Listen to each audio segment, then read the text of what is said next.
Assalamu alaikum wa rahmatullahi wa barakatuh. Dear class, I hope you will be fine with the blessing of Allah. First of all, we read dua, Rabbi ज़िदनी इल्मा. Dear class, आज हम अपना जो square का जो topic था वो हमने लास्ट टाइम कंप्लीट किया. आज हम परफेक्ट स्केयर के बारे में पढ़ेंगे कि आया कोई नंबर परफेक्ट स्केयर है या नहीं, और अगर है तो उसको कैसे मालूम करेंगे, और अगर नहीं है तो उसको कैसे मालूम करेंगे. यानी कि अगर आपके पास कोई नंबर आ जाए और उसे मालूम करने के लिए कहा जाए आया ये स्केयर है या भी नहीं किसी नंबर का, तो उसको कैसे करेंगे. तो इसके लिए हम अपनी इकरा वर्कबुक का ओपन करेंगे और उसका पेज नंबर 23 जो सा है वो हमने ओपन करना है, जो आपके सामने ओपन किया मैंने. और इसकी मदद से हम ये जानेंगे आज कि आया कोई नंबर परफेक्ट स्केयर होता है या नहीं.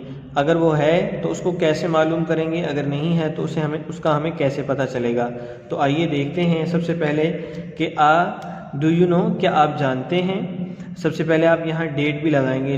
डेट आपने लाजमी मेंशन करनी है, इस चीज़ का आपने ख़ास ख्याल रखना है.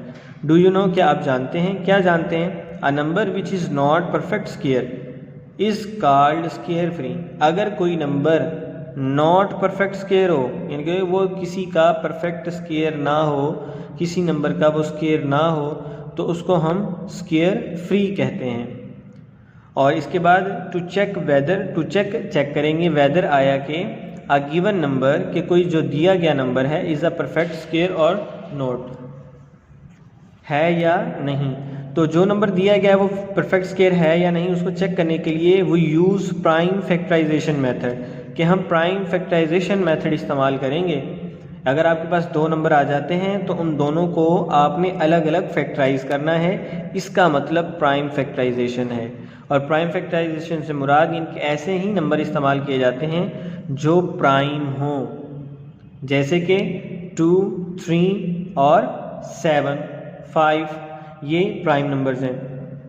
तो आया इसे सीखने के लिए उसने कहा कि एक टेस्ट करते हैं. लेट्स लर्न, सीखते हैं, आओ सीखते हैं कि आप परफेक्ट स्केयर कैसे मालूम करते हैं. तो परफेक्ट स्केयर को मालूम करने के लिए उसने एक हमें नंबर दिया 1764 कि ये परफेक्ट स्केयर है या नहीं ये बताएं.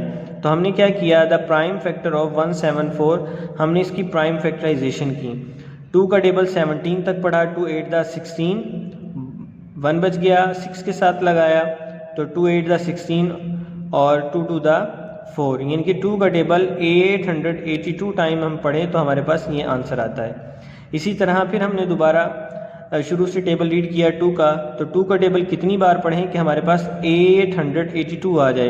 तो 2 4 द 8, 2 4 द 8, यानी कि सेकंड 4 है सेकंड 8 के लिए, और 2 1 द 2. अब हमारे पास आगे वैल्यू है 441. अब हमने ये देखना आया ये 2 के टेबल में आती है या नहीं. तो इसके लिए हमें रूल्स ऑफ डिविजिबिलिटी याद होने चाहिए कि इसके यूनिट प्लेस पे इवन नंबर मौजूद नहीं है, तो इसलिए ये 2 के टेबल में नहीं आएगा. और इस तरह, और 2 के बाद कौन सा टेबल है, वेरी गुड, 3. तो आया ये 3 के टेबल में आता है या नहीं, इसको चेक करने के लिए रूल्स ऑफ डिविजिबिलिटी यूज़ करेंगे हम.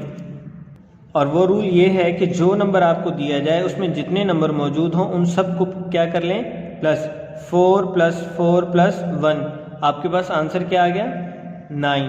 तो ये 3 के टेबल में आता है, तो आप ये 3 का टेबल इस पर पढ़ सकते हैं. यानी कि 3 का टेबल कितनी बार पढ़ेंगे, 441 आएगा. पढ़ने से पहले हमें रूल अप्लाई करके देख लिया कि 441 है जो सा वो 3 के टेबल में आता है. रूल मैंने आपके सामने बयान कर दिया कि प्लस करके तमाम नंबरों को, आने वाले नंबर को देखना है कि वो 3 के टेबल में आता है या नहीं. तो इस तरह हम पढ़ा टेबल हमने 3 1 द 3, तो इस 4 में से 1 बच गया तो इसके साथ लगाया तो ये 14 हो गया. तो 3 का टेबल 14, यानी कि 14 से पहले हम पढ़ें तो 3 4 द 12. अब इस 14 में से भी आपके पास 14 में से भी आपके पास क्या बच जाता है, 2. और उस 2 को इस 1 के साथ लगा दें, यानी कि ये जो 1 आपके पास मौजूद है इसके साथ यहाँ लगा दें तो ये 21 बन जाता है. तो 3 का टेबल 21 तक कितनी बार पढ़ सकते हैं, 7. तो यहाँ पे हमने क्या लिख दिया, 7. अब 147 है जो सा आया ये 3 के टेबल में आता है या नहीं, 2 में तो आता नहीं है.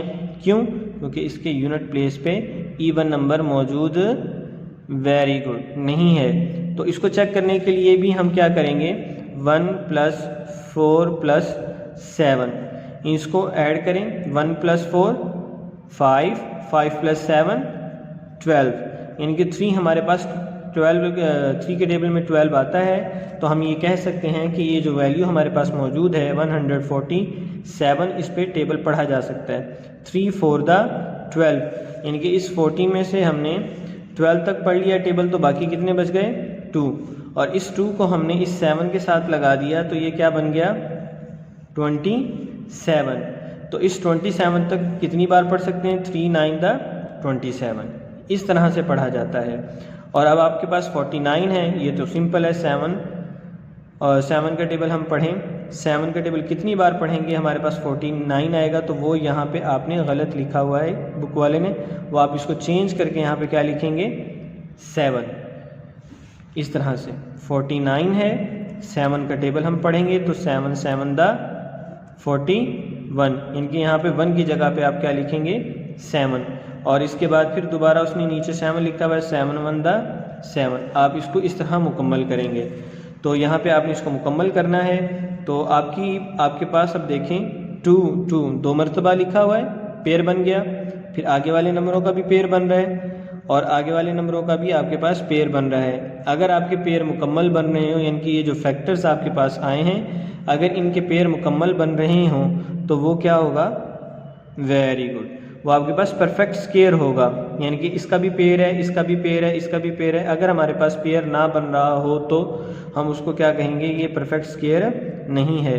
तो so it is a perfect square, क्यों, क्योंकि इसका पेयर बन रहा है।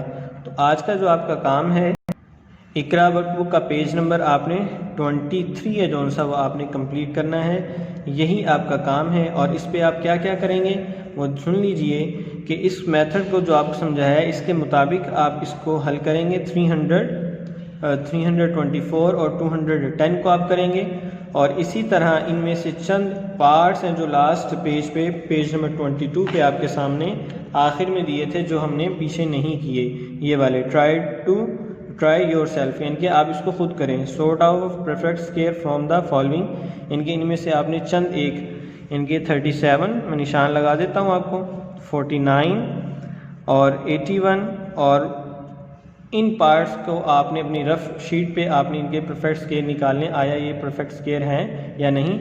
और इसी तरह पेज नंबर 23 है जौन सा, वो आपने मुकम्मल करना है, और यही आज का आपका काम है। इंशाल्लाह नेक्स्ट लेसन में मुलाकात होगी, तब तक के लिए इजाज़त चाहता हूँ। अल्लाह हाफिज़।